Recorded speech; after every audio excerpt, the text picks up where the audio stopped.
Hi everyone. So 11th standard economics க்கு answer key பார்க்க போறோம். क्वेश्चन பேப்பர் எப்படி இருந்துச்சுன்னு சொல்லுங்க. எனக்கு தெரிஞ்சு ஈஸியா தான் இருக்கு. நம்ம சொன்ன क्वेश्चंस எல்லாமே வந்துச்சான்னு கமெண்ட் பாக்ஸ்ல கமெண்ட் பண்ணுங்க. ஈஸியா டஃப்பானோ கமெண்ட் பாக்ஸ்ல பண்ணுங்க.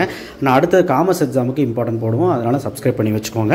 வாட்ஸ்அப் சேனல் லிங்க்ல வந்து ஜாயின் பண்ணி லைக் பண்ணுங்க. கண்டிப்பா லைக் போடாம இருக்க ரொம்ப வருத்தமா இருக்கு. லைக் போடுங்க. ஃபர்ஸ்ட் क्वेश्चनக்கு A லியோனால்ட் ராபின்ஸ், செகண்ட் क्वेश्चनக்கு வந்து A டோட்டல் பாப்புலேஷன், தேர்ட் क्वेश्चनக்கு வந்து third 5 year plan, fourth question வந்து 400, ஃபிஃப்த் क्वेश्चन வந்து மேட்ச் பாக்ஸ், சிக்ஸ்த் வந்து வேஜ், செவன்த் வந்து பார்த்தீங்கன்னா லா ஆஃப் டிமினிஷிங், எயித்து வந்து எம்சி ஈக்குவல் டு எம்ஆர், அதுக்கப்புறம் நைன்த் வந்து இயர் ஆஃப் பாப்புலேஷன், டென்த் வந்து மார்ஜினல், 11th வந்து இட் இஸ் மொபைல், 12th வந்து -50, அதுக்கப்புறம் 13th வந்து under employment R discussed unemployment, higher subsidy 14th, 15th வந்து ப்ரைஸ் தியரி, 16th வந்து 2017,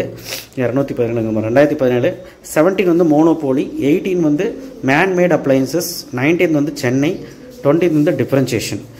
ஸோ அடுத்தது வாட் ஆர் கூட்ஸ் எல்லாமே பாருங்கள் நம்ம சொன்ன கொஷின்ஸ் தான் இருக்குது.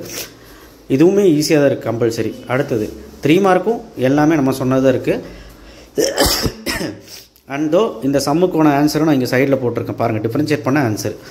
அடுத்தது நேச்சுரல் ஸ்கோப் ஆஃப் எக்கனாமிக்ஸும் சொன்னோம், 2 கொஸ்டின் சொன்னோம், 2 வந்துருச்சு. லா ஆஃப் டிமாண்ட் சொல்லியிருந்தோம், law of return to scale சொல்லியிருந்தோம், வந்துருச்சு. மோனோபோலியும் சொல்லியிருந்தோம், 5 இயர் பிளான் சொல்லியிருந்தோம், வந்துருச்சு. ரூரல் எக்கானமியும் வந்துருச்சு. இதுதான் theory of consumer surplus or 5 cost concepts. So இதுவுமே எழுதலாம். கீனிசம் சொல்லியிருந்தோம், வந்துருச்சு. ஜவஹர்லால் நேரு வந்துருச்சு. செஸ் நம்ம சொல்லியிருந்தோம், வந்துருச்சு. ஸோ எல்லாமே வந்துருச்சு. அசால்ட்டாகவே எழுதியிருப்பீங்க. தேங்க்யூ. ஷேர் பண்ணுங்கள், சப்ஸ்கிரைப் பண்ணுங்கள், மறக்காம பெல் ஐக்கானை ப்ரெஸ் பண்ணுங்கள். ஸோ 1 மார்க்லாம் செக் பண்ணுங்க, கமெண்ட் பாக்ஸில் கமெண்ட் பண்ணுங்கள். தேங்க்யூ.